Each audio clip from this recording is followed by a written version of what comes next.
Oh man, the Fed has reduced interest rates again, and there's talk that they might even reduce them some more. So what should I do with my cash? Let's talk about it. Hi, my name is Andre. If this is your first time here, welcome. Thank you so much for stopping by. And if you're returning, as always, thank you so much for coming back. Truly, truly appreciate it. All right, so let's dive in here. So, as a soon-to-be retiree or recent retiree, or even if you've been retired for a while, and we've talked about that before on this channel, you want to have a reserve of cash. Call it emergency fund, call it whatever. But you want that cash to be working for you to some degree. So what can we do with cash that we might have? Some people advocate for keeping, 3 months of cash, 6 months, a year, whatever it might be. What should we do with that cash? So have a few suggestions here, but please stick with me to the end. We're going to talk about some ways that I try to maximize my usage of, what kind of return on investment I'm getting on my cash. All right, number one, you always hear about purchasing CDs, certificates of deposit. I'm assuming everybody's familiar with them, but if you aren't, they are where you can give a bank your money for a specific period of time, whether it be 6 months, a year, 3 years, whatever it might be, and they give you a guaranteed interest rate for that period of time. So let's say earlier this year, I decided I was going to take out a CD in the amount of $10,000 at 4%. And then, the Fed dropped the interest rate to 3 and 3 3/4, and then 3.5. It doesn't matter. I would still have a guaranteed 4% on my money for whatever period of time I bought that CD for. So that's definitely a good potential use of cash if you're not going to need it faster than the length of time that you're putting it away in the CD for.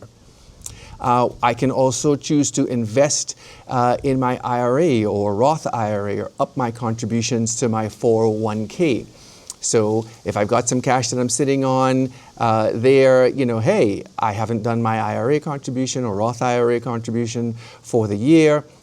Let's go ahead and do that, especially as we're coming down to the end of 2025 when I'm making this recording. There's still time to contribute money that would apply to the 2025 tax year.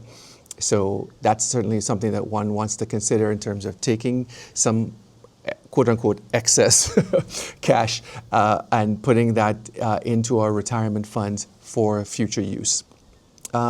Another way to really get a good return on investment on cash is to pay off high-rate loans. If you still have any loans outstanding, and you know that we continue to advocate on here for going into retirement or being in retirement with very low debt, so having paid off car loans or boat loans or house loans or whatever it might be, having had those paid off and not incurring a bunch of new debt in retirement.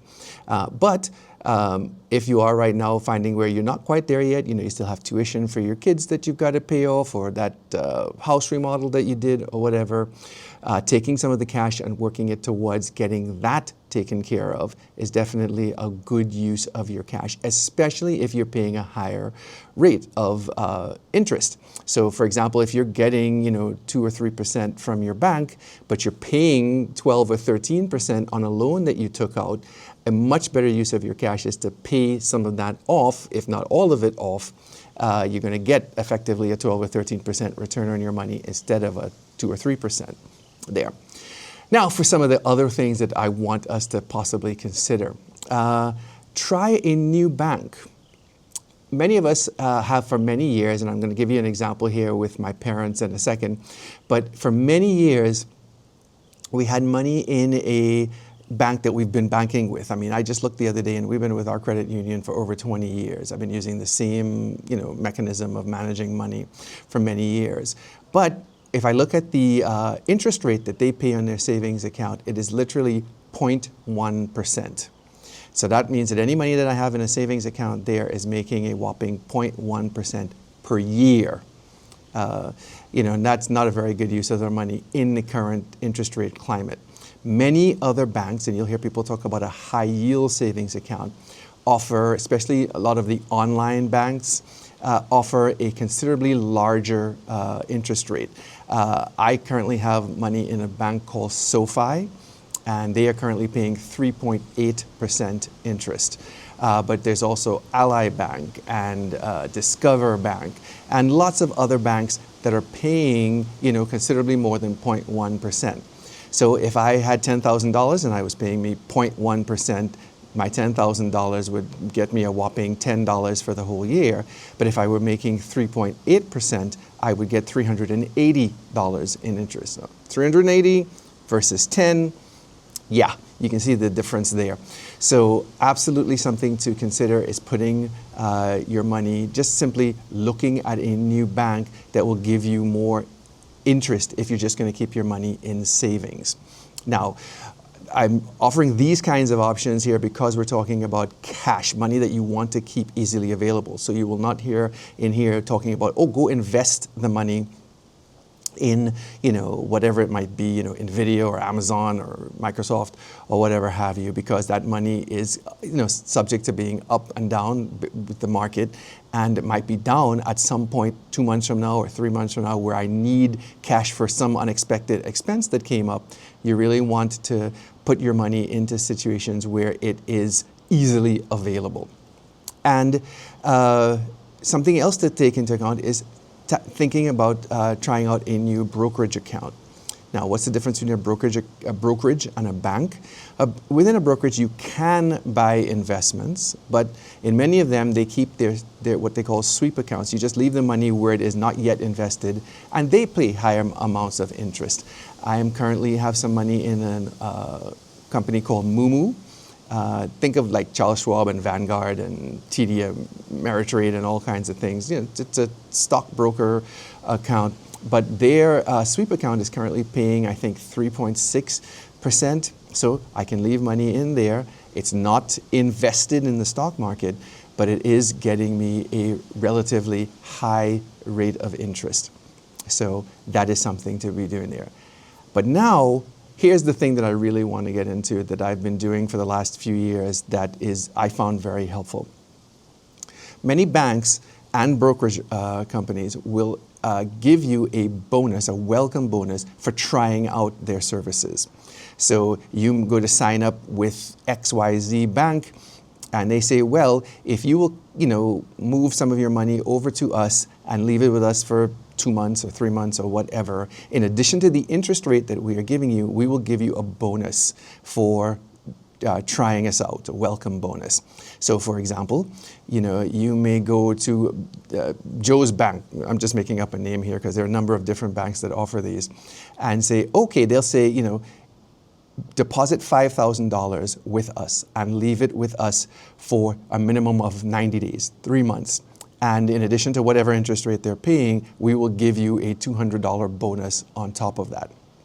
Typically, when you add the $200, whatever the bonus is, on top of the amount of money that you're making in interest, that will give you an effective interest rate of sometimes 6, 7, 8%. Now, you're not getting it for the entire year because your money is only there for a quarter of the year or what have you, but you are going to get an effective, much higher return on your money.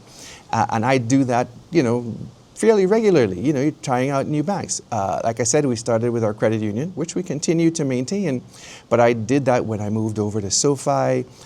We also evaluated Ally Bank and Discover Bank and some other banks and so on. And, in most of those cases, when we went to try a new bank, they offered us a welcome bonus for moving over to them.